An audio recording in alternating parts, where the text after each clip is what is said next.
இன்னைக்கு நம்ம போட்ட கூட்டம் அரசாணை வேண்டும், பட்டியலினத்திலிருந்து வெளியிலே செல்ல வேண்டும் என்ற கோரிக்கையை முன்னிறுத்தி நாம் நடத்தினோம். அரசாணையை பெற்றுவிட்டோம், தேவேந்திர குல வேளாளர் என்று பெற்றுவிட்டோம். இப்ப பெறப்போக விஷயம் என்னன்னு கேட்டீங்கன்னா, பட்டியலினத்திலிருந்து வெளியில போகணும். போகணுமா வேண்டாமா? போகணுமா வேண்டாமா? பட்டியலினத்திலிருந்து வெளியில போகணும். அதற்காக இந்த கூட்டம். தமிழகத்தில் எத்தனையோ வரலாறுகள் இருக்கிறது. இந்த தேவேந்திர குல சமுதாயத்தை மட்டும் ஒரு சில அரசியல் சூழ்ச்சியினால் அகப்பட்டு சின்ன பின்னமாக சிதறி கிடக்கின்ற என் குலம் இல்லை, இதையெல்லாம் ஒருதாய் பெற்றெடுத்த மக்களை ஆக்கி நாம் யார் என்பதை நிரூபித்து வரலாறு படைக்கின்ற காலம்தான் நாம் பட்டியலினத்திலிருந்து வெளியே செல்கின்ற காலம்.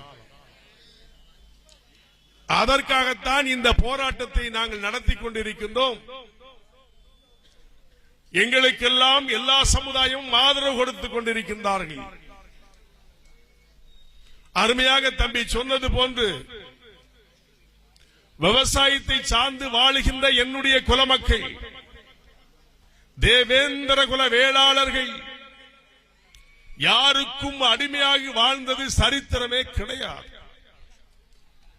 ஆனால் அரசியல் சூழ்ச்சியினால் அகப்பட்டவர்கள் நம்மை சின்ன பின்னமாக சிதைத்து அடிமையாக்கி நம்மை விட்டு சென்று விட்டார்கள் சண்டாளர்கள். அதை அகற்றி மீண்டும் நாம் பெறப்போகிறோம் என்ற மகிழ்ச்சியோடு நான் இந்த கூட்டத்திலே பேசிக் கொண்டிருக்கிறேன். முதல்ல 1974-75 நான் நெல்லை மாவட்டத்திலே நான் சமுதாய புரட்சியை செய்கின்ற காலம். எனக்கு அப்ப வயசு 17-18. பாத்துக்கங்க, அந்த 17-18 வயசுல நான் முத சமுதாய புரட்சி உங்களை மாதிரி இருக்கும் போது, அப்ப போகும் பொழுது தென் மாவட்டத்திலே நான் ஆரம்பித்த புரட்சி இந்தியா முழுவதும் பரவுகின்ற சூழ்நிலையிலே ஜான் பாண்டியன் யார் என்று எல்லோரும் கேட்டார்கள். வரலாறு படைப்பதற்காக, இந்த சமுதாயத்தை முன்னிறுத்துவதற்காக, மாற்றானிடத்திலே அடிமை வாழ்வு வாழக்கூடாது என்பதற்காக தலை நிமிர்ந்து வாழ்ந்த என் குல மக்கள் பெருமையோடு வாழ வேண்டும், சிறுமையாக வாழக்கூடாது என்பதற்காக பட்டியலினத்திலிருந்து வெளியே செல்ல வேண்டும். பட்டியலினத்திலிருந்து வெளியே செல்ல வேண்டும் என்பதற்காக ஒவ்வொரு மாவட்டமாக ஒன்றிய வாரியாக இந்த கூட்டத்தை நடத்தி கொண்டிருக்கிறோம். உழைக்கின்ற சமுதாயமே எதற்காக செல்ல வேண்டும்? தேவேந்திர குல வேளாளர் சமுதாயம் ஃபார்வர்ட் கமிட்டியா இருந்திருக்கு. 1952 ராஜாஜி காங்கிரஸ்காரன் அப்பதான் தொழிலின் அடிப்படையிலே இவர்களை எஸ்சி என்று அடக்கி வைத்தார்கள். அதிலிருந்து இன்று வரை என்னை எஸ்சி என்று சொல்லி கூனி குறுகி தலைகுனிய வைத்த சண்டாளர்களுக்கு எதிர்த்து போராடுவதற்காக இந்த நாங்கள் போராட்டத்தை கையில் எடுத்திருக்கின்றோம். பட்டியலினத்திலிருந்து போகணுமா வேண்டாமா? பட்டியலினத்திலிருந்து வெளியேறுமா வேண்டாமா? கொஞ்சம் சத்தமா தான் சொல்ல. பட்டியலினத்திலிருந்து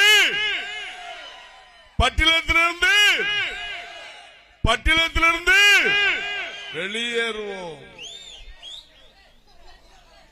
நம்மளாம் யாரு? தேவேந்திர குல. நம்மளாம் யாரு? தேவேந்திர குல வேளாளர்கள். இப்பேற்பட்ட எழுச்சிமிகு சமுதாய மக்களை பார்த்து இழிவுபடுத்தி தலை நிமிர்ந்து வாழ்கின்ற என் குலம், சமுதாயத்திலே தலை நிமிர்ந்தவர்கள் என் குலம். விவசாயத்தை சார்ந்து வாழ்கின்ற என் குலம், மாட்டானுக்கு சோறு போட்டு உழைத்த என் குலம், இந்த தேவேந்திர குல வேளாளர்கள், இவர்கள் எப்பேற்பட்ட குலத்தில் பிறந்தவர்களை இழிநிலைப்படுத்திக் கொண்டிருப்பார்கள் என்று சொன்னால் பொறுத்துக் கொண்டிருக்க முடியுமா என்பதுதான் என்னுடைய கேள்வி. எழுச்சிமிகு தேவேந்திர குல சமுதாயத்தை பார்த்து எஸ்சி என்று சொல்லுகின்றார்கள் என்று சொன்னால் எப்படி பொறுக்க முடியும்? அதற்காக நாம் பெற வேண்டியது பட்டியலிடத்திலிருந்து வெளியேற வேண்டும் என்பதுதான். 75-76 நான் போகும்போது நெல்லை மாவட்டத்தில் இடுப்புல துண்டு வைக்கணும், அக்குள்ள துண்டு வைக்கணும். பிற சமுதாயத்துக்காரர்களை மனை எல்லாம் அடக்கினார்கள். அந்த நேரத்தில் நான் கிளம்பினேன். கரடு முரடான பாதை, நடக்க முடியாத முள்ளுகள் அது இருந்த இடம். அதிலே நான் சென்று பயணித்த பொழுது என் மீது கட்டுக்கடங்காத வழக்குகளை போட்டார்கள். நான் கேட்டது நீதி, சமுதாய சுதந்திரம், மனிதனை மதிக்க வேண்டும் என்ற என்போடு கோட்பாடு. அதற்காக நான் புறப்பட்டவன். நான் அப்படி புறப்பட்ட பொழுதுதான் எங்கு பார்த்தாலும் கலவரங்கள் ஏற்படுத்தினார்கள். ஜாதியை தூண்டினான் என்று சொன்னார்கள், ஜாதி வெறி பிடித்தவன் என்று சொன்னார்கள், என் மீது முத்திரை குத்தினார்கள். அப்படியெல்லாம் குத்தினாலும் கூட நான் உங்களை விட்டு அகலேன் என்றுதானே சமுதாய புரட்சி செய்து கொண்டிருக்கிறேன். எங்கேயாவது என் சமுதாயத்தை விட்டுக் கொடுத்திருக்கின்றோமா? இந்த குலப்பெருமையை நிலைநாட்டுவதற்கு என் உயிர் இருக்கும் வரை போராடிக் கொண்டே இருப்பேன். அதுதான் சமுதாயத்துடைய புரட்சி. போக முடியாது. ரோட்ல இடுப்புல துண்டு கட்டணும், வேட்டியை மடிச்சு கட்டக்கூடாது. இப்படி எல்லாம் கொடுமை நடந்த நேரம் 75. அந்த நேரத்தில் நான் ஒவ்வொரு பகுதி போகும்போது பாத்தீங்கன்னா மக்களுடைய நிலை எப்படி இருந்தது என்பது எனக்கு தெரியும். பள்ளியிலே படிக்கும் பொழுது கூட வாத்தியார் ஸ்கூல் டெஸ்க் மேல எழுப்பி விட்டு எஸ்சி பசங்க எல்லாம் எந்திரி ஸ்காலர்ஷிப் தர்றேன்னு சொல்லுவாங்க. அப்ப கூட நம்மளை அடையாளப்படுத்துறாங்க குருமார்கள், இழிவுபடுத்தினார்கள். காரணம் நாம் எஸ்சியா இருக்க போகிறான். ஏதாவது கிராமத்துக்கு போன வச்சுக்கீங்களா, எந்த கிராமம், பலங்கமால் பக்கத்தில் ஒரு கிராமத்து பேரை சொல்லி நீடாமங்கத்தில் அந்த கிராமம் பூரா எஸ்சி அப்படின்னு சொல்லுவான். இந்த இன்னொரு பகுதிக்கு போன இவங்க எல்லாம் எஸ்சிகள் அப்படின்னு சொல்லுவான். இப்பேற்பட்ட இழிநிலை நமக்கு வேண்டுமா?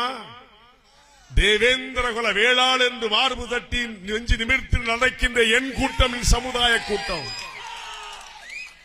மாற்றானிடத்திலே அடிபணியக் கூடாது என்ற கூட்டம், தினம் தினம் உழைக்கின்ற கூட்டம், இந்த தேவேந்திர குல வேளாளர்கள், விவசாயத்தை சார்ந்த கூட்டம்.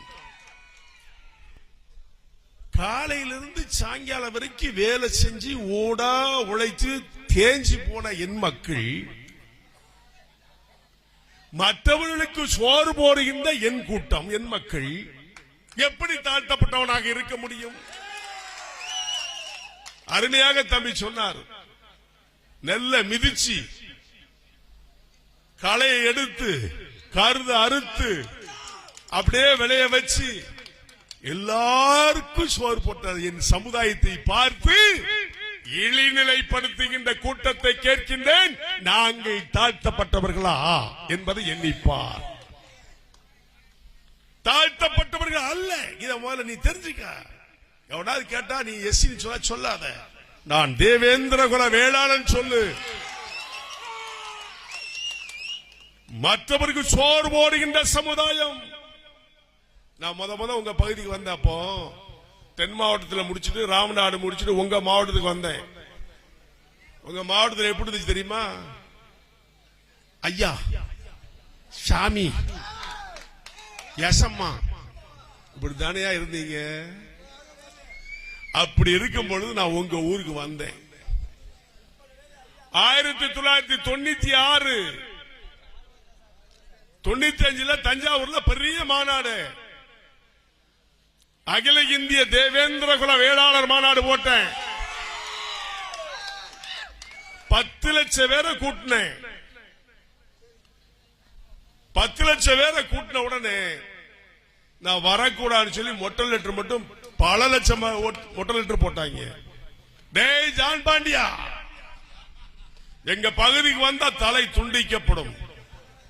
டேய் உன்ன அப்படி இப்படிலாம் நிறைய லெட்டர். நான் வர்றேன்டான்னு வந்தேன். போட்டவனையும் காணும், வந்தவனையும் காணும். எதிரிகள் இருக்கிற இடத்தில் சிம்மன சொப்பனமாக விளங்குகின்ற என்னுடைய தேவேந்திர குல வேளாளர்கள் அடிமை விலங்கை உடைத்தெறிந்து விட்டு நாங்கள் யார் என்பதை தஞ்சை மாநகரத்தை நிரூபித்து காட்டியது பெருமை இந்த மக்களுக்கு உண்டு. அப்ப நான் மாநாடு போடும் பொழுது எல்லா கிராமத்திலும் வண்டி பிடிச்சு வந்தாங்க. எல்லா கிராமத்திலிருந்து வண்டி பிடிச்சு பெண்களும் ஆண்களும் எல்லாம் என்ன பார்க்க வந்தாங்க. மக்கள் தேவேந்திர மக்கள் ஒன்னா கூட்டிட்டு 10 லட்சம் பேருக்கு மேல இருக்கும். அப்ப நிறைய இடத்துல கம்யூனிஸ்ட்கார போல திருட்டு போல என்ன பண்ணான் தெரியுமா? அவன் பொழப்பு நடத்ததுக்கு நம்ம மக்களை போக கூடாதுன்னா,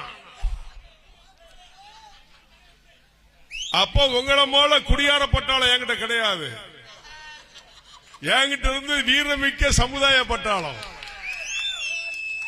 அவ்வளவு பேர் எங்க தலைவர் வரா எங்களை தொட்டு பாடுறான்னு சொல்லி வண்டி பிடிச்சி எல்லாம் வந்தான். வீட்டுக்கு 4 பேர் 5 பேர் இருப்பான் பாரு கம்யூனிஸ்ட்காரன், பெரிய ஆளு, நம்ம ஆளு கிளம்புவான். ஏண்டா அவன் சாதி வெறி பிடிச்சவங்கிட்ட கூட்டத்துக்கு போறியாடா, போவாதான்னு சொன்னான். நான் எங்க தலைவரை பார்க்க போறேன், நீ வேணா செத்து போன்னு சொல்லிட்டு வந்த கூட்டம் தான் என் கூட்டம். அன்றைக்குத்தான் தஞ்சை மாநகரம் வரலாறு படைத்தது. தஞ்சை மாவட்டம் வரலாறு படைத்தது. டே என்று சொன்னால் என்ன என்று கேள், டே என்று சொன்னால் திருப்பி என்னடா என்று சொல் என்று சொன்னேன். அண்ணன் என்று சொன்னால் அண்ணன் என்று சொல்லலாம், தம்பி என்று சொன்னால் தம்பி என்று சொல்லலாம். யாருக்கு எஜமான்? நாங்கள் உங்களுக்கு சோறு போடுகின்றோம், உங்களுக்கு எஜமான் நாங்கள். என் மக்களை பார்த்து இழிநிலைப்படுத்திய கூட்டங்கள் அப்பொழுது இருந்தது. நான் வந்து நின்னேன். கூட்டம் சிறப்பா நடந்தது. நடந்து அப்புறம் கொடியேற்று விழா நான் வரேன். முத நான் ஓவச்சேரி கொடாச்சேரி பக்கத்துல கொடியேற்ற போறேன். அங்கிருந்து ஒரு பொருளையை கிளப்பி விட்டான். அங்க கலவரம் வருது, போவாத, நம்ம ஆட்களை போக விடாம கொடியேற்ற விடாம தடுக்கு. அந்த பகையில நான் நைட்டு ஒரு 12 மணி நேரம் கொடியேற்றின. எல்லா ஊர்லயும் கிராமத்துல மக்கள், பெண்கள், ஆண்கள் எல்லாம் குலவை வீட்டு சமுதாய கொடி ஏத்தினேன். இறக்கு கம்யூனிஸ்ட் கொடியே இறக்குனா கொடி பறந்தது. இன்னைக்கும் பறந்துகிட்டு இருக்குது. அதுதான் தேவேந்திர குல வேளாளர். ஏன்னா அவங்க நம்மளை எல்லாம் அடிமைப்படுத்தியே சென்று விட்டார்கள். கொடிய பிடிக்க நீ, கோஷம் போடுறது நீ, அடியாள் வேலை பார்க்கறது நீ, மாசம் மாசம் கப்பம் கட்டுறது நீ, கொத்தளக்கிறது நீ, இருக்கிற 100 ரூபாய் 200 ரூபாய் அவங்களுக்கு உண்டியல்ல பணம் போடுறது நீ, ஒய்யா நிலையில படுத்து தூங்குறவன் போற மத்தவன் நீ பூரா ஐயா சாமி ஐயா சாமி சொன்னியா இல்லையா? இப்ப சொல்லுவியா? சொல்ல மாட்டோம்.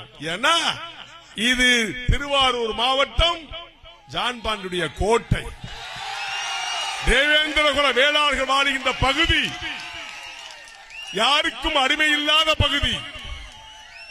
எதிர்த்தால் எதிர்ப்பது நியாயம் தானே, அதில் மாற்று கருத்து இல்லை. அப்பேற்பட்ட வீரமிக்க சமுதாய மக்களாக உருவாக்கிய பணி அப்பொழுது இருந்தது எனக்கு. அப்படியே ஒவ்வொரு பகுதியா போன. இன்னைக்கு யாராவது உங்களை பார்த்து டைரி கூப்பிடுறானா? இல்ல, எல்லாம் அண்ணன் தம்பி. அந்த உறவுகளை உரிமையாக்கி உழைக்கின்ற கோட்பாடு வாழுகின்ற என்னுடைய குலம் எப்படி தாழ்த்தப்பட்டவனாக இருக்க முடியும் என்பதுதான் எங்களுடைய கேள்வி. டெல்டா மாவட்டம் முழுவதும் நான் சுற்றுப்பயணத்தை மேற்கொண்ட பொழுது சிகப்பு பச்சை கொடி, அப்ப கொடியை பத்தி உங்களுக்கு தெரியாது பாத்தீங்க. நான் வரும்போது ஒவ்வொரு ஊர்லயும் பார்த்தா கை நீளத்துல கொடி ஏற்றி வச்சிருப்பாங்க, எல்லாம் கம்யூனிஸ்ட் கொடி. எனக்கு ஆச்சரியமாவே இருந்துச்சு. என்னடா கை நிலத்துல ஒரு கொடியேற்று கிராமம் முறை ஒரு கட்டையும் கட்டி ஒரு குட்டையா வச்சிருக்கான என்னடான்னு பார்த்தா கம்யூனிஸ்டுங்கிறான். ஒருத்தன் வடதுங்க ஒருத்தன் இடதுங்க, ரெண்டு பேரும் வசூல் பண்ணி நம்ம மக்களை அடிமையாக்கிட்டானே. இத சரி பண்ணு சொல்லி நீங்க ஏத்துங்க சிகப்பு பச்சைன்னு சொன்ன ஏத்துறீங்க. இன்னைக்கு வரலாறு படைச்சுக்கிட்டு இருக்கோம். அவ்வளவு எழுச்சியான மக்கள் நீங்கள். அப்படி ஒவ்வொரு பகுதியா சென்ற பொழுது 44 பேர்களை கூலிக்கு உயர்வு கேட்டதற்காக கொடுமையாக கொன்னார்களே சண்டாளர்கள். கீழே வெண்மணியிலே 44 பேர்கள் இறந்தவர்கள் தேவேந்திர குல வேளாளர்கள். கம்யூனிஸ்ட் கோட்டை அங்க ஓட்டை விழும்போது கம்யூனிஸ்ட்காரன் என்ன செஞ்சான்? ஒண்ணு செய்யல, ஒரு கல்லறை கட்டி வச்சு கும்பிட்டான். கும்பிட சொன்னா எல்லாத்தையும் அவன் கும்பிடல. 44 உயிர்களை பழிவாங்கிய கோபாலசாமி நாயுடு உயர் ஜாதிக்காரன் சொல்லி நீதிமன்றத்தில் விடுதலை கொடுக்கார. ஐயா என்னையா சட்டம் இது? ஒருத்தரை கொன்னாலே லைஃப்ங்கிற சட்டம் என்ன? 44 பேரை உயிரோடு கொளுத்துனான சண்டாளங்க. கீழவன்மில்ல கொளுத்துறவங்கள பாராட்டி அவனை விடுதலை பண்ணுதையா நீதிமன்றம். நீதி எங்கே? நீதி செத்து விட்டது. அது தேவேந்திர குல வேளாளருக்கு என்பதற்காக ஒரு சட்டம். அப்பா திமுக ஆட்சி என்ன சொல்றாங்க தெரியுமா? அண்ணாவும் கலைஞரும் பெரிய பணக்காரன் இதை செஞ்சிருக்க மாட்டான். பணக்காரன் தான்டா படுக்காளி போயில நாட்டில் அதிகமா இருக்கிறான். இந்த நாட்டை அழிக்கிறவனே பணக்காரன் தானே. 44 பேர்கள் மறந்ததை இறந்ததை எங்களால் மறக்க முடியாது. 44 உயிர்களுக்காக வாதிட்டவர்கள் எல்லாம் அரசியல்வாதி. என் சமுதாயம் சீரழிந்து சின்ன பின்னமாக இருந்த பொழுதுதான் நான் இந்த பகுதிக்கு வந்தேன். வீரமிக்க சமுதாயமே, எழுச்சி மிகு ஏற்படுகின்ற என் குலமே, தேவேந்திர மண்ணிலே பிறந்தவர்கள் மானத்தோடு வாழ வேண்டும் என்று சொன்னால் மாற்றானிடத்திலே அடிமையாக இராதே என்று சொல்லி தெரு தெருவாக வீதி வீதியாக நான் என் சமுதாயத்தை பார்த்து சொல்லுவேன். சரி, இந்த மக்களுக்கு விழிப்புணர்ச்சி வேணும், என்ன பண்ணலாம்னு யோசித்தேன். 1996 எலெக்ஷன் வந்துச்சு. நான் நின்னேன். நீங்க எல்லாம் பிறந்திருக்கவே மாட்டீங்க. 96 நான் எலெக்ஷன் நின்னேன். அப்ப நிக்கும் பொழுது எல்லா ஊர்லயும் வரவேற்பு பயங்கரமா எழுச்சி மகிழ்ச்சி. 11,500 ஓட்டு போட்டாங்க. இத்தனை பேரு 11,500 ஓட்டு போட்டாங்க. அவ்வளவு பேரு ஒரிஜினல் தேவேந்திரன் என்ன பார்த்து போட்டான். வந்தாயா எங்களுக்கு வேணும். அன்னைக்கு சட்டமன்ற உறுப்பினர் தேர்ந்தெடுப்புன்னு சொன்னா இந்த வழங்கமானுடைய சரித்திரத்தை புரட்டி போட்டு நீங்க யாருன்னு காட்டியிருப்பேன். அறியாத மக்கள், அடிமையாக வாழ்ந்த மக்கள், எழுச்சிறுவதில் கடினம் தானே, அதை மாற்றுவது கடினம் தானே. அதை மாற்றுவதற்காக நான் புறப்பட்டேன். அன்றுதான் சொன்னேன், தெரு தெருவாக கொடியேற்றி எல்லா பகுதியிலும் சொன்னேன், கொடியை ஏற்று வீர வரலாறு படை, நாம் இந்திரன் வம்சத்தில் பிறந்த தேவேந்திர குல வேளாளர் வரலாறு படைக்க புறப்படு என்று சொன்னேன். இன்றைக்கு இந்த தஞ்சை மாவட்டமே இன்னைக்கு குதிரும் கொண்டு இருக்கிறது. மகிழ்ச்சியாகவும் எழுச்சியாகவும் இருக்கின்றார்கள். நான் உங்களிடம் காசு பணம் கேட்பதற்காக வரவில்லை. உரிமையாயிரு, உண்மையாயிரு, மானத்தோடு இரு, மரியாதையோடு வீரனாயிரு, தேவேந்திர குல வேளாளனாயிரு, பட்டியலிருந்து வெளியில போ. இதைத்தான் நான் சொன்னேன், வேற எது நான் சொல்லல. அதுக்கெல்லாம் தயாரா இருக்கீங்களா? பட்டியலிருந்து வெளியேறணுமா வேண்டாமா? சொல்லு, பட்டியலிருந்து வெளியேறுவோமா வேண்டாமா? பட்டியலிருந்து சொல்லுங்களேன். பட்டியலிருந்து நான் போடுற சவுட்டு சென்னை கேட்குன்னு சொன்னா இத்தனை பேர் சவுண்ட் டெல்லி கேட்கணும்ல. அப்ப நீங்க சொல்லணுமா வேண்டாமா? நம்மள யாரு? தேவேந்திர குல வேளாளர்கள். அதுல ஒரு தெம்பு இருக்கு பாரு, திமிர் இருக்கு பாத்தியா, இருக்கா இல்லையா? தேவேந்திர குல வேளாளர் அந்த திமிரு பிறப்பிலே உரிமையாக இருந்தவர்கள் எதிரிகளை வலக்கையிலே வாள் பிடித்து இடக்கையிலே கேடத்தை ஏந்தி அரசர்கள் காலத்திலே போரிட்ட என் மக்கள், அரச குலத்திலே பிறந்த என்னுடைய மக்கள், சேர சோழ பாண்டியனாக வாழ்ந்த என்னுடைய மக்கள் எப்படி இடைநிலைப்படுத்தி அரசியல் சூழ்ச்சியிலே நம்மளை அழித்து விட்டார்கள். மீண்டும் எழ வேண்டும் வரலாறு என்று சொன்னால் பட்டியலிலிருந்து வெளியே செல்ல வேண்டும். இதைத்தான் நாங்கள் கேட்கிறோம். எங்க ஒவ்வொரு பகுதிக்கு போறேன், அந்த பள்ளம் இந்த பள்ளம் ஆத்தா பள்ளம் கம்பி பள்ளம் ஓலா பள்ளம் ஜோலி பள்ளம் கடக்க பள்ளம் சொல்லி பள்ளனையும் சண்டாளங்க பிரிச்சுட்டாங்க. ஐயா அப்பவும் நான் தெரிஞ்சா சொல்ல, ஏப்பா நம்மளாம் ஒரே பள்ளம் தான், தேவேந்திர குல வேளாளர் அப்பவே சொன்னேன், யாரா கேட்டியா? அதுக்கு நான் புரட்சி தலைவர் எம்ஜிஆர் அவர்கள் 1986 சந்திச்சு என்ன வந்து பார்த்தார். நெல்லை மாவட்டத்தில் இடைத்தேர்தல் என்ன சந்திச்சார். சந்திக்கும் போது நான் கேட்டது, என்னுடைய மக்களுக்கு உரிமை வேணும், இங்க கரடு மூடான பாதையில் என்னுடைய மக்கள் வாழ்ந்துட்டு இருக்காங்க.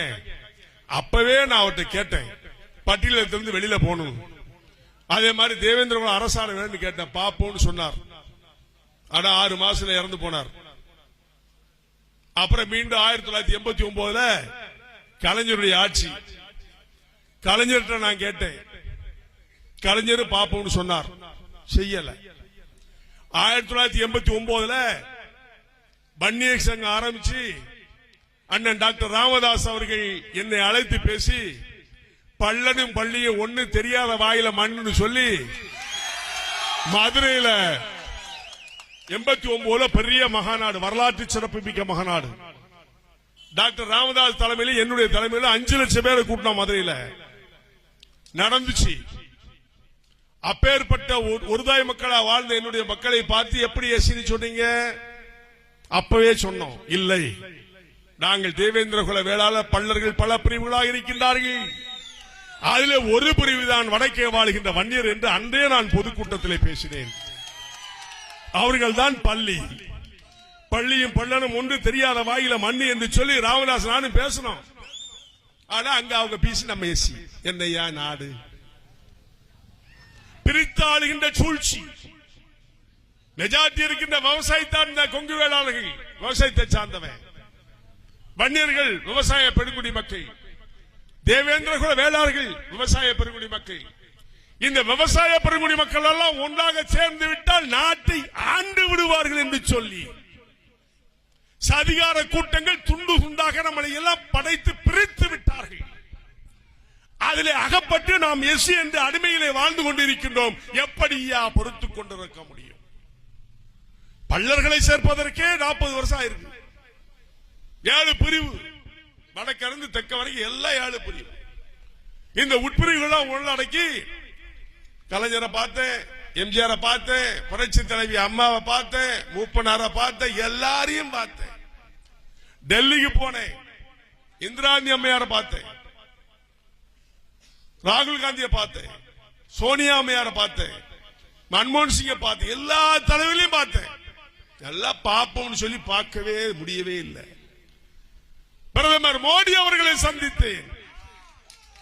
நானும் என்னுடைய இல்லத்தரசிய துணையாரும் சந்தித்து இந்த தேவேந்திரனுடைய வரலாறை எடுத்து சொன்ன பிறகுதான் அவர் புரிந்து கொண்டார். மானுடவியல் ஆராய்ச்சி செய்வதற்கு அனுப்பித்து வைத்தார்கள். அதன் அடிப்படையிலே நரேந்திரன் இந்திரன் தேவேந்திர குல வேளாளர் என்று அரசாணை கிடைக்கப்பட்டது. இது வரலாறா இல்லையா? இந்த மோடி வல்லனா சத்தியமா நமக்கு கொடுத்துக்க மாட்டாங்க. காங்கிரசுக்காரன் நம்மளை அழிச்சே விட்டான். திராவிட கட்சி திராவிட நம்மள தூஸ் மண்ணாக்கி போட்டு போயிட்டான். நம்ம ஆளுப்புற எம்எல்ஏ மந்திரியானா அவனுக்கு அடிமையாவே வாழ்ந்துட்டான். அதனாலதான் நான் போக முடியல சட்டமன்றத்துக்கும் பாராளுமன்றத்துக்கும். நான் போனா நீ பூரா பேர் வரல, உண்மையா இல்லையா? நான் எம்எல்ஏ நீ எம்எல்ஏ தானே, நான் எம்பினா நீ எம்பி தானே, எப்படி விடுவான்? இப்பேற்பட்ட வீரமிக்க சமுதாய மக்கள் கோழையாக கூடாது என்பதற்காக இந்த பயணத்தை மேற்கொண்டிருக்கின்றோம். ஒன்னு சொல்றேன், நான் பழனி வட்டாரத்தில் சுற்றுப்பயணம் மேற்கொண்டேன். கிட்டத்தட்ட 30 வருஷத்துக்கு முன்னால் நான் சொன்ன கதை கேளு. அப்ப சோப்பு பச்சை கொடியை ஏத்திட்டு அப்ப நான் வந்து கட்சி ஆரம்பிக்கல. அகில இந்திய தேவேந்திர குல வேளாளுடைய மாநில தலைவரா இருந்தேன். அப்போ ஒவ்வொரு வீடா ஒவ்வொரு ஊரா போய் கொடி ஏத்திட்டு அந்த மயில்மட கோயில்ல போய் உட்கார்ந்து இருந்தேன்.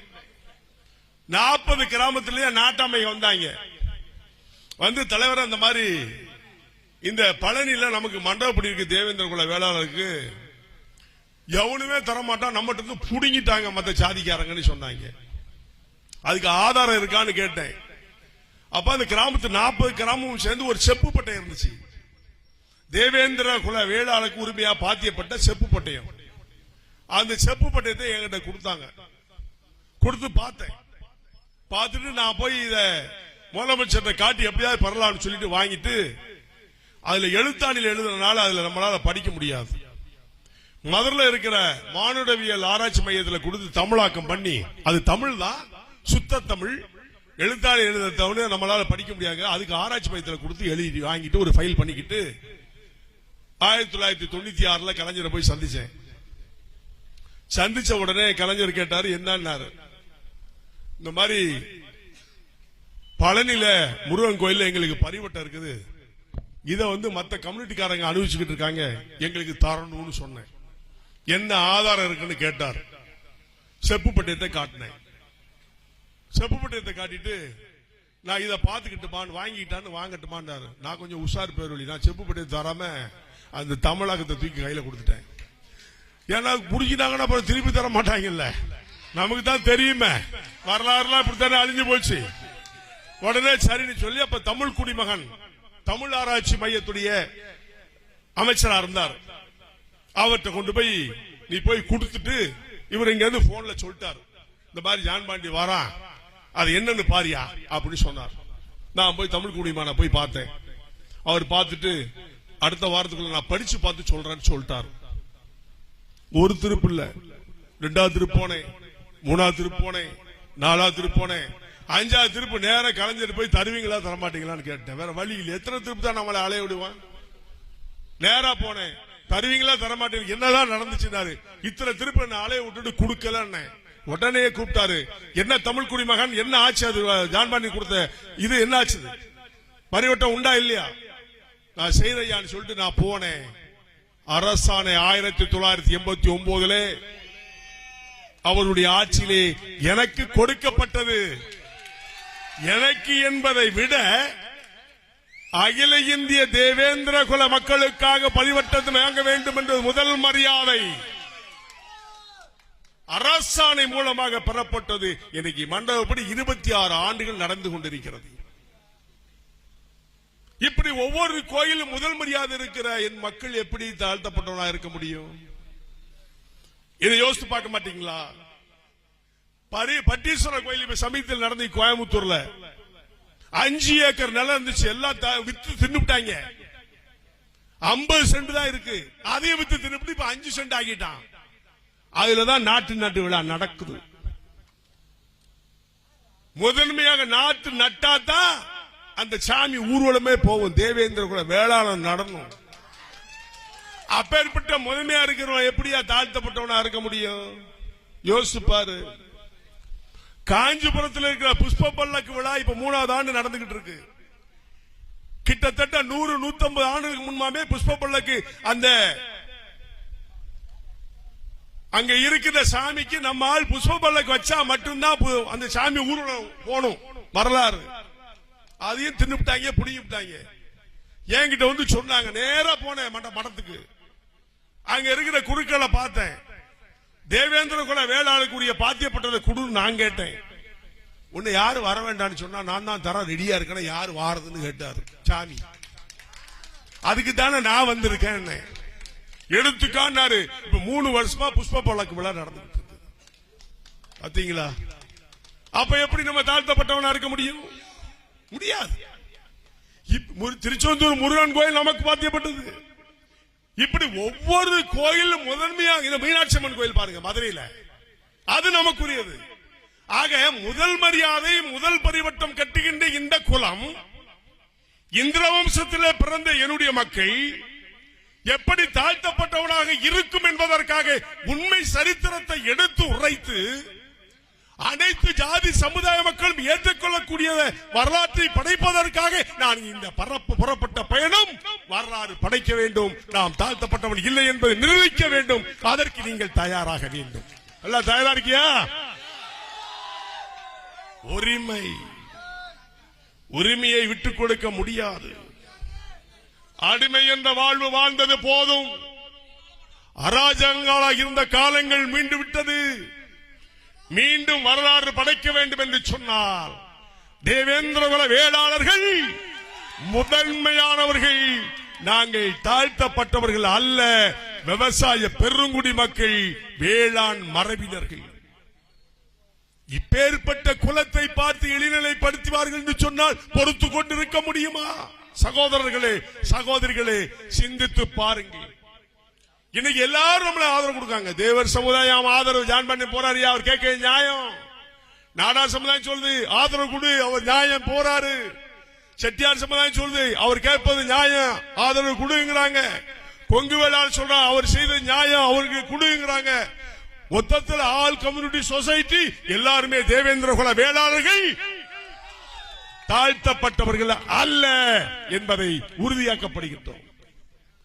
இந்த நாள் தான் நவம்பர் 19 சங்கரனைனார் கோயில்ல ஒரு பெரிய மாநில மாநாடு போட போறோம். வருவீங்களா? தண்ணி போடாம வரணும். அங்க ஒரு டீமே வச்சிருக்க. தண்ணி போட்டா போற ரூம் தான். போலீஸ் கஸ்டடி வச்சிருப்பாங்க. நான் பிரமண்டாவே கஸ்டடி வச்சு விடுவேன். குடித்து குடித்து குடிகட்ட சமுதாயமா இருக்கக்கூடாது சகோதரர்களே. குடிப்பதனால் அழிந்தவர்கள் 1000 பேர். மீண்டது வரலாறு கிடையாது. போன் பண்ணுவான் வளையமால இருந்து, தலைவர் போலீஸ்காரங்க எங்க ஊருக்குள்ள உள்ள இறங்கி எங்களை அடிக்கிறாங்கன்னா. என்னையா பண்ணீங்கன்னு சொன்னேன். நான் குடிச்சோம்னா குடிச்சா அடிக்கத்தான் செய்வான். நான் அவங்களை குடிச்சல 4 கூட கொஞ்சம் 4 போடுன்னு சொல்லுவேன். மதிமயங்கி மக்களை ஏமாற்றி பிழைக்கின்ற கூட்டங்கள் இருக்கும் வரை மதுவை மறுக்க வேண்டும், மறக்க வேண்டும்.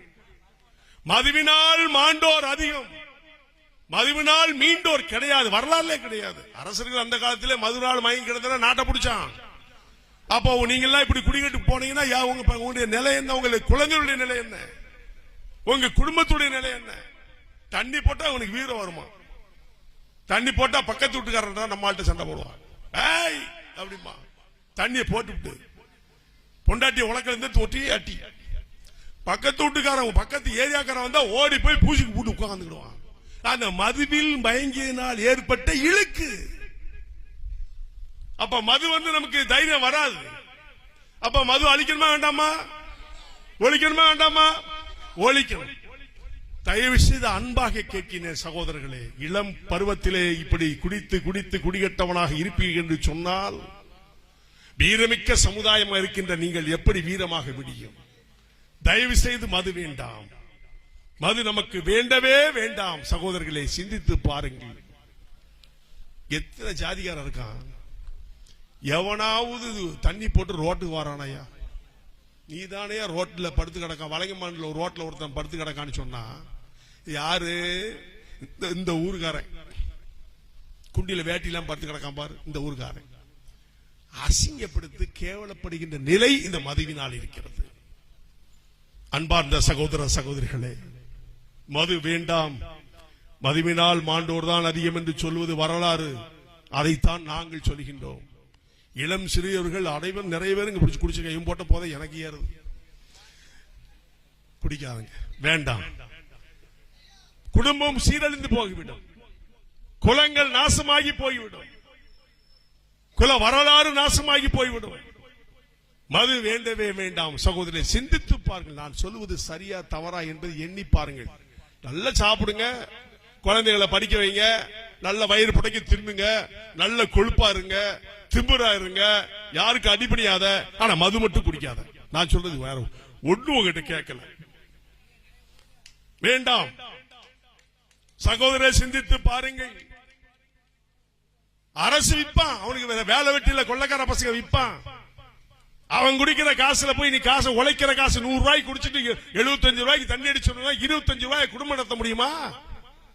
குடும்பம் சீரழிஞ்சு போகும்ல. பிற கடன் வாங்கத்தானே செய்யணும். அடுத்தவனை பார்த்து மயங்கி கிடக்கத்தானே செய்யணும். இதெல்லாம் யோசித்து பாருங்க, சிந்திச்சு பாருங்க, நல்லா படிக்க வைங்க, அறிவுள்ளவனாயிரு, அடிமையாராத. அது மதுதான் காரணம். மதுவை அறவே ஒழிக்க வேண்டும். அதற்கு நீங்க எல்லாம் உறுதுணையாக இருக்க வேண்டும். சகோதரர்களே, அடிமை என்ற வாழ்வு நமக்கு இல்லை. நாம் வாழ்ந்ததும் கிடையாது, வரலாறும் கிடையாது. மீண்டும் தலைத்து ஓங்கி வளர வேண்டும் என்று சொன்னால் பட்டியலிடத்திலிருந்து வெளியே செல்ல வேண்டும். பட்டியலத்தில் எங்க போனோம்? வெளியில. பட்டியலத்திலிருந்து ஏவா தூங்குதா பாரு, அம்மா தூங்குது நினைக்கிறேன். ஏவா சொல்லுங்க, பட்டியலத்திலிருந்து வெளியேறுவோம். அன்பார்ந்த சகோதர சகோதரிகளே, வருங்காலத்தில் நம் காலம், நமக்கான காலம் வேண்டும் என்று சொன்னால் மது வேண்டாம் என்ற வரமுறையை கிராமத்திலே நிரூபிக்க வேண்டும். இன்னொன்னு கடைசியா சொல்றேன், இந்த மத்தவனுக்கு போய் கொடி பிடிக்க பாரு, உங்களை என்ன செய்யறது எனக்கு புரியல. திமுக கொடி பிடிக்க போனா போற, அண்ணா திமுக கொடி பிடிக்கனா போற, கம்யூனிஸ்ட் கொடி பிடிக்கனா போற, எதுக்கியா போற? 200 ரூபாய் கொடுப்பானா? ஏன்டா பிச்சைக்கார புயல கொடுக்கற காசை எடுத்துக்கிட்டு பிச்சை எடுத்தா நீ தேவேந்திரனா? நான் கேட்கிறதா? கொடி பிடிச்ச நீ பிச்சைக்காரன், அடிமை, அவனுக்கு அடிமை. எத்தனை சாதி இருக்குது?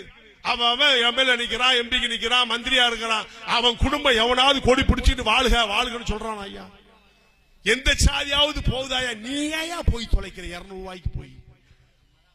இவன் 200 ரூபாய்க்கு போற. பொம்பளைகளுக்கு 200 ரூபாய், உங்களுக்கு ஒரு குவார்டர் பிரியாணிமா? அட பாவிகளா! தன் குலத்திற்காக கொடிபிடியுங்கள், தன் சமுதாயத்திற்காக கொடிபிடியுங்கள், நமக்காக கொடிபிடியுங்கள். மாற்றானுக்கு கொடிபிடிப்பவனின் சமுதாயத்துக்கு அற்றவன் நீ செத்து போ என்பதுதான் என்னுடைய வரலாறு. கொடி பிடிக்காத, எவனுக்கும் பிடிக்காத, அடிமை வாழ்வு வாழாத, அவனுக்கு தேவையான அவன் பொண்டாட்டி புள்ள அவன் குடும்பம் வந்து பிடிக்கட்டியா? நீ ஏயா பிடிச்சிட்டு போற? மானம் சூடு சொர்ணம் இருந்தா ஒரு பேரும் மத்தவனுக்கு போய் கொடி பிடிக்காத. உனக்காகவும் உன் குலத்துக்காக பிடிப்பீங்களா? இனிமே குடுக்கு கொடி பிடிப்பீங்களா? மாற்றானுக்கு கொடி பிடிப்பீங்களா? குலத்திற்காக கொடி பிடிங்கள், பெருமை சேர்க்கலாம். சமுதாயத்திற்காக கொடி பிடிங்கள், வரலாறு படைக்கலாம். அடிமையாக இருக்க வேண்டாம் என்று சொன்னால் மாற்றானுக்கு கொடி பிடிக்க கூடாது. உழைக்கின்ற சமுதாயமே, தேவேந்திர குல வேளாண் சமுதாயமே, பட்டியலத்தில் வெளியேறுவோம், வெற்றி பெறுவோம். நாம் தேவேந்திர குல வேளாளாக என்று கூறி அஞ்சாதீர் யாரிடமும் ஆள வேண்டும் மனமையால், துஞ்சாதீர் யாரும் துணை வேண்டும் கெஞ்ச வேண்டாம். வாழ்க மக்கள், வளர்க ஒற்றுமை என்று கூறி முடிக்கின்றேன். நன்றி, வணக்கம்.